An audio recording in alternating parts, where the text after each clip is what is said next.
how do I make my partner feel respected and fulfilled in our relationship? Oh man, there's a lot of tentacles to that question. Be more specific. So something happened for you to call. Why would you call? Yes. So we are in a time where everything in our day-to-day will be good, and we have a conversation that will come up or some sort of disagreement / argument, and it really just really escalates to 0 to 100. And it just leaves me kind of feeling in turmoil. And in those conversations, my partner, I just feel like he keeps referencing that he doesn't feel heard. He doesn't feel respected in the way that I communicate. And so I think just because I keep hearing those words of not being heard, not feeling respected, I don't really know where to turn and what to work on, because those conversations are always coming up in a time of a flare-up, quote unquote, to say. Do you respect him? I do. Everything he does, from work to how he treats people. I feel that I rave about him. Those are external. Those are external things. Friends. Those are external things. Those are certificates on the wall. Do you respect the man he is? I do. Does he make you feel safe when he walks into a room? Yes. When he sees you, do you feel loved? Yes. Okay. So when you say, how can I best love you? What does he say? What are some actions that he has put on the table before when he said, I don't feel heard or respected? And then he says, this is how I would feel heard. This is how I would feel respected. What are some of the things he's put on the table? To be upfront and to just speak very black and white. And if, I want something, to just blatantly say it. And that's just how his brain works. And I feel that, I maybe try to protect myself to protect him. And so I try to say it in, a dancing neutral party type of way. Right. And we just, dance around in conversation all the time. So why don't you feel safe enough? Going back to my original question. You said when he walks in a room, your body feels safe. Mm-hmm. Why can't you just say what you need or what you want? I'm a little nervous that he'll be upset with me, even though my brain knows that he won't be. There's just something that I have such a hard time just letting it out. Do you have an example of a time you've told him just directly in the truth and in a loving, compassionate way, and he has exploded on you or run from you? No, it's this internal, and I've noticed that ever since he's pointed that out, that I do that in a lot of areas in my life. I was going to ask, where else do you hide from him? What do you mean by hide from him? What are things going on in your mind that he doesn't know about? I would just say there's just some anxiety there. I know, that's what I'm asking. What is that? Or let me ask it another way. Why is your body, through feelings, through anxiousness, through biting your tongue, through talking in circles, those are all ways your body's trying to keep you safe. Mm-hmm. Why has your body decided that you being seen and heard is not safe? That's a good question. Because here's what I think's happening. I think he is probably pretty direct, probably like, hey, just tell me what you need so I can love you. And you make these big laps around the building. And he's like, what? And then it feels frustrating. Exactly. And then it feels deceptive. Mm-hmm. And then he goes to bed every night feeling like he doesn't really know you. And you feel that gap. But every time you try to bridge that gap, your body electrocutes you. And it's like, no, don't get that close. Right? Yeah, I think you definitely hit the nail on the head for sure. So let me ask. Let me ask you why. I think over time, maybe that when we've been pushed into those conversations and moments of 0 to 100 that it's either like, do I need to, leave, and do we need to take a break? So I feel that over time, because those conversations have alluded to that.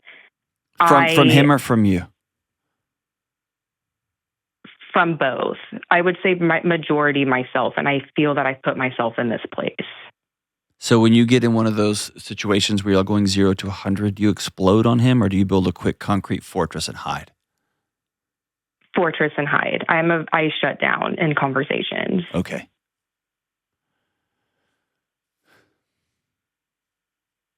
And so at some point, does he find himself inadvertently banging on the door to try to get in? I definitely wouldn't say to that degree. Like, even in those conversations, we both try to have respect for one another, and to never raise your voice and things like that. That's not respect. That's not respect. Y'all try to be polite. Okay. And you'll try to be polite so that if something goes wrong, both of y'all can say, I didn't do fill in the blank. I didn't yell. I didn't hit anybody. I didn't punch a hole through the concrete. I didn't. Mm-hmm. And so it's two teams playing football, and both of y'all are sitting your defense out, and nobody will hike the ball. Yeah. And then one of you just gets so mad, like, let's play ball. And the other's like, well, and then like, I want to hike it. And then and then it's like, I want to go be with somebody that will play offense. Yeah. And I want to go be able to play offense sometimes. So circling all the way back, take him off the table. I want to talk to you. Who told you the safest thing for you to do was just to be quiet? I always grew up that way. And it was unless you're spoken to, you don't really say what you need to say. So yeah, I think I've always grown up with, especially, from my father, that was his big, unless you're spoken to, your opinion doesn't really matter. So have you heard me say on the show, the things that kept you safe as a kid will destroy your adult relationships? Yeah, that's definitely where I'm at right now. Okay. So it's really a binary choice.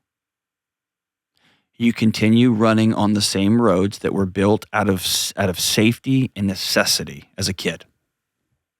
And you can run on those roads and you will not die. You'll stay alive. And you'll be alone. And you might be alone sharing a bed with somebody that says, I do, and that I love you. But that gap will always exist. Or you have to choose to do something that feels initially unsafe and unnatural with somebody that you know to be safe. Okay. And that means you have to go into a season of practicing discomfort.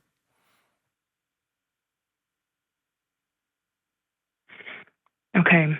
Does that make sense? Because here's what man.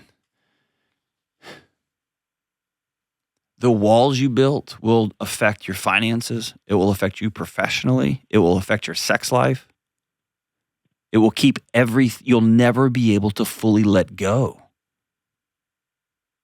Yeah, it's funny you say that too, because that's something that I hear, from him of like, I feel that you've built up this brick wall and, how are you supposed to let me in? And like you said, even in the bedroom, so many different areas, that this person is showing up, and this person is every day. Like, let me be there for you. Let me be there for you. And I just cannot, let me rephrase that, because I can. I need to let those walls down, because you are right. And it is impacting my life in so many other ways.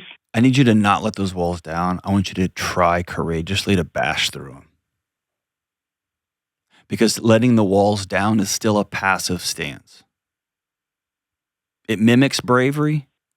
I guess that's not fair. It is initially brave, that first step. But I just want you to think of it like you come home and you see this man. Do you love this guy? Yes. Oh my gosh. Like, and is he a good guy? Met, yes. Is he a good guy? Oh, that moment we met. That's like Dawson's Creek. But like, you've grown to love this person, right? Yes. Okay. And he does the things. He shows up. Always. Okay. So you've got this person that you see, that you love, that you've probably thought about making plans with down the road, right? Mm-hmm. And you'd be crazy if you haven't had that imaginary picture pop into your head of a fireplace and a Thanksgiving table and your 4 boys home from Christmas and their girlfriends that you hate but kind of love, right? Yes. And if you have a picture of an older, wrinklier, grayer version of this guy at the end of that tape, right? So you have been there and you come home and he sees you and everything in his world lights up. But there's a sheet of plexiglass in between you. Mm-hmm. And he just can't touch you. Yeah. Exactly. And the same with your customers, I don't know what you do for a living, but the same with your bosses. Yeah. It's very true. And I work with, I'm my boss's right-hand gal. And that is a topic that we have talked about of, I feel like we work together 24/7, but I don't really let you know. He has no idea who you are. Victoria is. Yeah, that's right. Mm-hmm. That's right. Yeah. And if we were in a different call, I would ask you about your sex life, and I could almost guarantee it. I could pinpoint where you struggle. Yeah. Fair? For sure. Okay. Yeah. So here's the thing.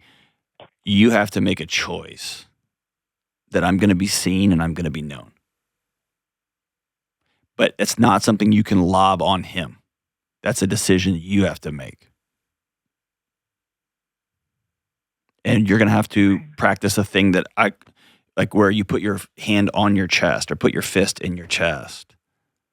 And you have to look in the mirror 10 times a day for 30 days. You want a homework assignment? Will you actually do it? 100%, yes. For 30 days from today, I want you to go look in the mirror and put your fist in your chest and look yourself dead in the eyes and say, I love this girl. And I want you to pause. And I want you to drop your shoulders. And I want you to say it again. I love this girl. I can do that. And I want you to say it. Well, hold on. I'm not done. I want you to say it 10 times. And then I want you to say, she deserves to be heard.